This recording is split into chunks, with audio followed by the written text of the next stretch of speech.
ఈ పూజా విధానంలో కలశం పెట్టుకోవాలి అంటుంటారు. కొంతమందికి సందేహం. కలశం ఏ రకంగా పెట్టుకోవాలి? అంటే చిన్నది పెట్టుకోవాలా? పెద్దది పెట్టుకోవాలా? బంగారంది పెట్టుకోవాలా? వెండిది పెట్టుకోవాలా? అని చాలామంది అనుకుంటుంటారు. కొంతమంది ఒక ఫోటో పెట్టుకుంటే సరిపోతుందా అనుకుంటారు. అలాగే ఎలా మనం పూజించాలి అనే డౌట్స్ చాలా మందిలో ఉన్నాయి. దీని గురించి చెప్పండమ్మా?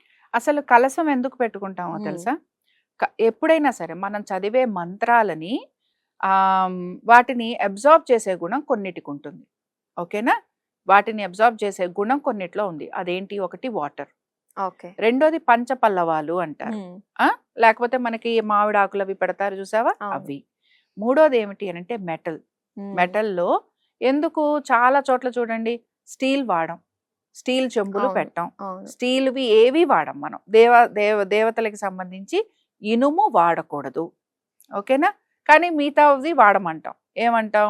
అంటే చెప్పటంలో ఏమని చెప్తారు అంటే గోల్డ్ వాడొచ్చు, సిల్వర్ వాడొచ్చు, అవును. లేకపోతే కాపర్ వాడొచ్చు, అవును. లేకపోతే ఇత్తడి కూడా వాడొచ్చు.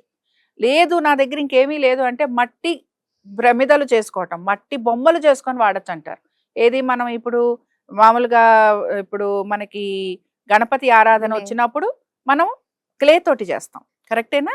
అంటే ఇక్కడ చెప్పటం ఏంటంటే అదర్ దాన్ అయర్న్ నువ్వు ఏ మెటల్‌తో చేసినా, లేకపోతే మట్టితో చేసినా నీకు ఫలితం ఉంటుంది అంటారు. ఓకే. సో, హ్మ్. ఒక్కొక్క మెటల్‌కి ఒక్కొక్క ఆకర్షించే గుణం ఉంది. హ్మ్. అందుకనే మనం కలశారాధన చేసేటప్పుడు మనం ఏం చేస్తామంటే నీళ్లు పోసి, ఆ నీళ్ళల్లో మనం దేవతాహ్వానం చేస్తాం. అంటే దేవతని పిలుస్తాం. ఓకే. అమ్మా వచ్చి నువ్వు ఇక్కడ ఉండు. ఇందులో మేము మంత్రాలతోటి మేము దీనికి ఎన్హాన్స్ చేస్తాం. దీని పవర్‌ని ఎన్హాన్స్ చేస్తాం. హ్మ్. నువ్వు ఆ మంత్రాలకి లోబడి లేకపోతే ఆ మంత్రాల వలన నువ్వు మమ్మల్ని అనుగ్రహించు. ఇది ఇక్కడ కాన్సెప్ట్. ఓకే. చాలా మంది ఊరికేనే కలశం పెట్టుకోవాలంటే ఎందుకు పెట్టుకోవాలి అంటారు కదా! హ్మ్. ఇక్కడ మెయిన్ పాయింట్ ఇదన్నమాట. ఏంటంటే not every metal has the energy to absorb the మంత్ర. కాబట్టి ఏ మెటల్ అయితే మంత్రాన్ని అబ్సార్బ్ చేస్తుందో వాటర్‌కి ఆ కెపాసిటీ ఉంటుంది.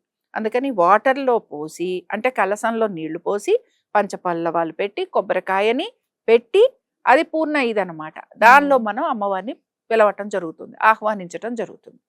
ఇప్పుడు ఆనవాయితీ అంటారు. మా ఇంట్లో ఉందంటారు, మా ఇంట్లో లేదు లేదంటారు. అంటారు.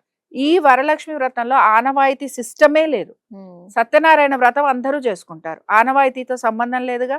అక్కడ కూడా మనం కలశమే పెడతాం. అవునా? అంటే ఆ కలశంలోకి స్వామివారిని మనం ఆహ్వానిస్తున్నాం. అలాగే వ్రతం చేసుకుంటున్న వాళ్ళు ఎవరైనా సరే కలశం పెట్టుకోవాల్సిందే. హ్మ్. రెండో విషయం పటం పెట్టుకుంటాం. పటం పెట్టుకోవడంలో తప్పు లేదు.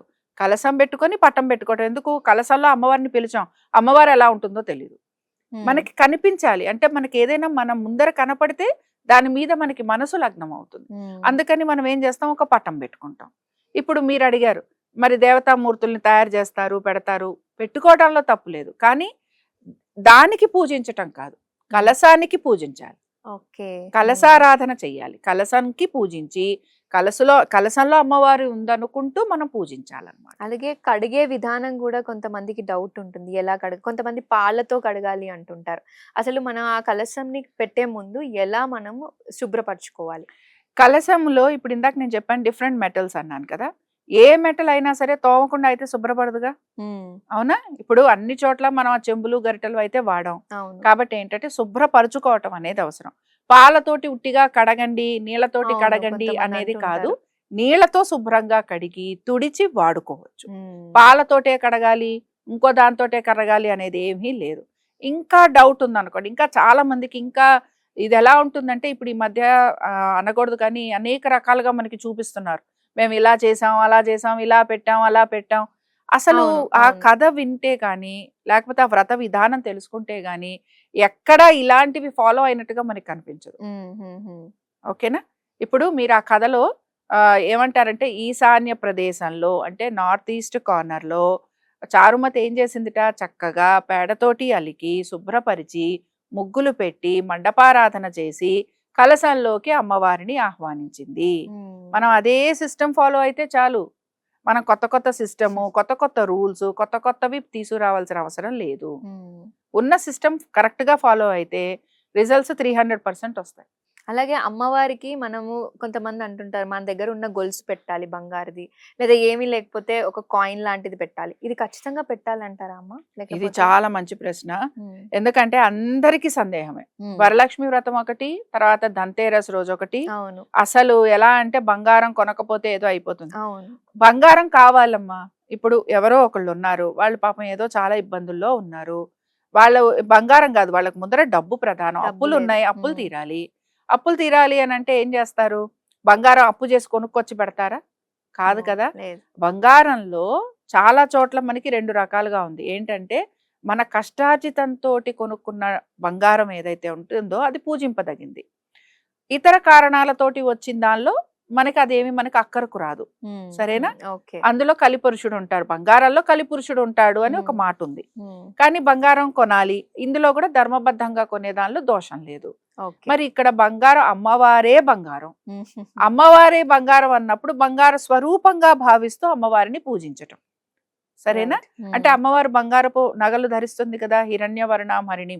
ఇప్పుడు ఉమ్, ఏంటంటే అసలు మెరిసిపోతూ ఉంటుందన్నమాట, ఎర్రటి రంగులో మెరిసిపోతూ నగలు ధరిస్తూ ఎర్రటి చీర కట్టుకొని వస్తుందిట.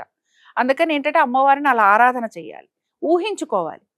అక్కడ అది మనసు పెట్టి ఊహించుకోవాలి. ఉమ్, అమ్మవారిని నా ఇంటికి పిలిచాను అన్నప్పుడు అమ్మవారు ఇలా వచ్చింది, వచ్చి ఇదిగో సింహాసనం మీద కూర్చో. అలా గనక మనం చేస్తే ఆ రోజు మీరు చేసిన పూజకి 100% రిజల్ట్ వచ్చేస్తుంది.